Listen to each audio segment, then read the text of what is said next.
à l'automne 2020, Élodie et Atef partent sur la route des mares autour de Toulouse. À la découverte de milieux différents, nous verrons au fil de leurs explorations qu'il est difficile de faire un portrait de mare standard.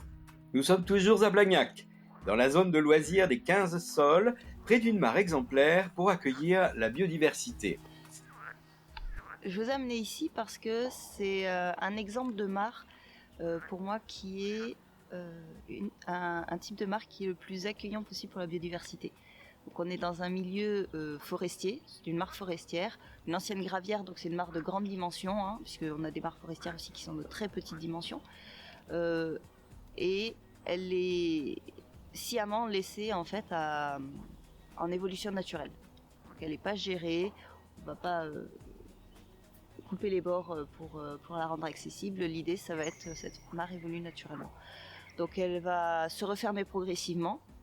Et là, ce qui est intéressant notamment, c'est qu'elle est déjà en processus.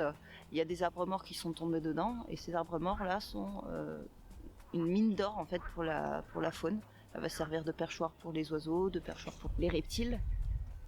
Elle va servir aussi pour la faune aquatique, pour permettre aux poissons de se cacher, à la microfaune, aux micro-invertébrés qui vont pouvoir se cacher dans les racines, dans les branches mortes.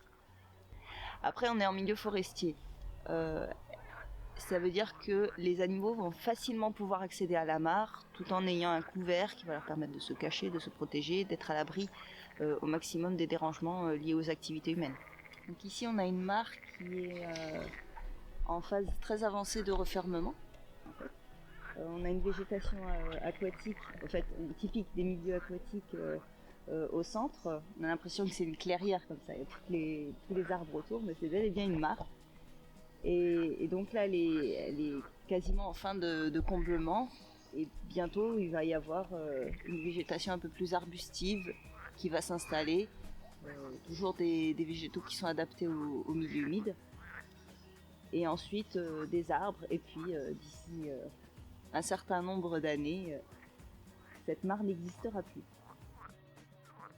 L'objectif est de laisser cette mare, issue d'un trou d'une ancienne gravière, se refermer naturellement pour participer à la réhabilitation de ce lieu et ainsi reconstituer à terme un riche espace forestier dans cette zone.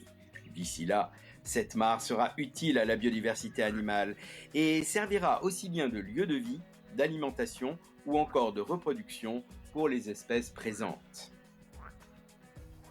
En 2020, l'Union régionale des CPIE et des acteurs clés de la préservation de la biodiversité ont lancé un PRAM, c'est-à-dire un programme régional d'action en faveur des mares.